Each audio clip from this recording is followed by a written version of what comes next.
family and friends of Harold George Smith, affectionately known to all as Harry. We are here today to celebrate Harry's colourful life, a life lived for family, friends, fun, and of course fishing. My name is Joyce Hoey. I am a celebrant, and I have been asked by Harry's children, his daughter Tempest, and his three sons, Adrian, Christian, and Eric, to conduct this celebration of life for a man who spent his world giving to others and expecting nothing in return. Harry had a saying which he lived by: "Don't judge each day by the harvest you reap, but by the seeds you plant." To ease another's heartache is to forget one's own. No one has ever become poor by giving. You can give without loving, but you cannot love without giving.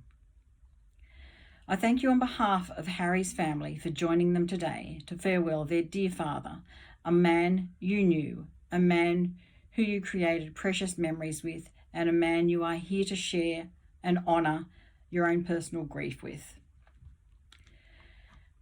Harry is survived by his 4 children, along with 4 grandchildren: Zale, Dylan, Kai, Fletcher, who adored him and were equally adored by their pa.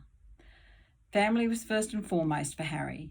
It could be said that when he was not fishing and in the company of his best mate Franco, then he was with his family. Age meant little to Harry. It could be said that when he was not sharing time with his grandchildren, that it was difficult to work out who the adult was.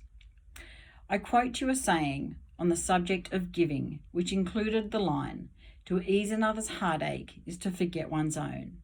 Harry was no stranger to heartache, losing his wife, his soulmate, and love of his life some 5 years ago. It goes without saying that this was a difficult time for Harry and has been since. As heartbroken and lost as he was and has been, he was eternally thankful for the blessing to have had Marion as his one love and the gift of their 4 amazing children. Harry was a character and a larrikin, possessed of a heart of gold, a man full of love who believed that there was good in all. When questioning one's character, Harry mostly responded, "You have to take the time to know an individual to be able to find their kinder side and to understand what really makes them tick." Harry was a simple yet wise man who had little time for politics, technology, or media. Instead, his focus was always on enjoying the blessings in his life: his children, his wife, grandchildren, and precious time with friends and family. Harry was a patient man. None of us are perfect, and neither was our Harry. As many of you have been witness to, Harry did not suffer fools lightly, and God help those who he did expose. While he had time for everyone, times with some were somewhat cut short when their views did not quite align with those of our Harry. Harold George Smith, the only son of Grace and Thomas Smith, was born in the coal town of Newcastle, New South Wales on 1 July 1940. Life was not easy for Harry, losing his father while serving for Australia in World War II. Harry was brought up by his hero in life, his mother, a selfless woman who, like many of her day, went without for the love of her children. Harry indeed modelled himself on his mother, and though fortunate to live through better times, he never forgot or took for granted his mother's unconditional love and sacrifices. Harry was born, bred, raised, and chose to never leave Newcastle or his beloved country of Australia. As soon as Harry was legally old enough to leave school, he did, securing work in the mines, and that became his job for life.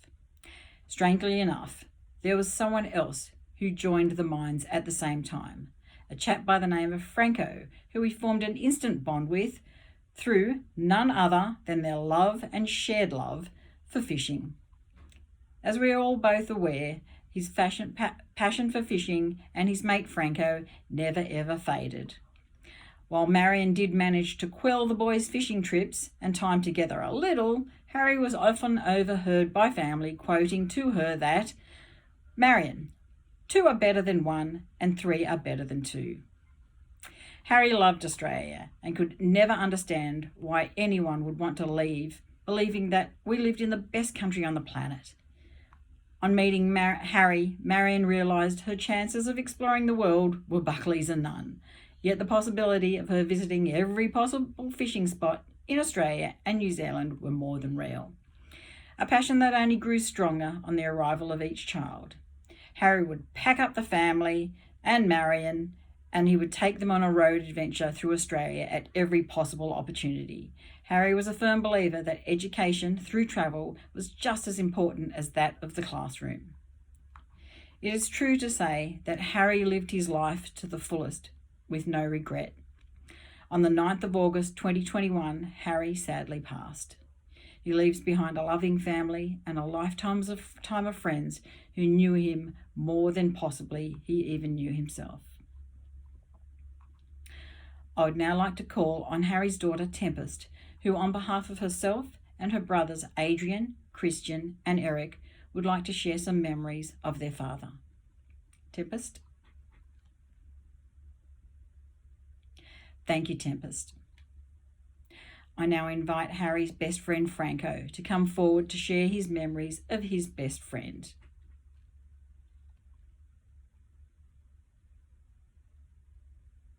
Thank you, Franco. Finally, on behalf of Harry's grandchildren, Zale would like to read a poem titled Grandfather Kept a Garden.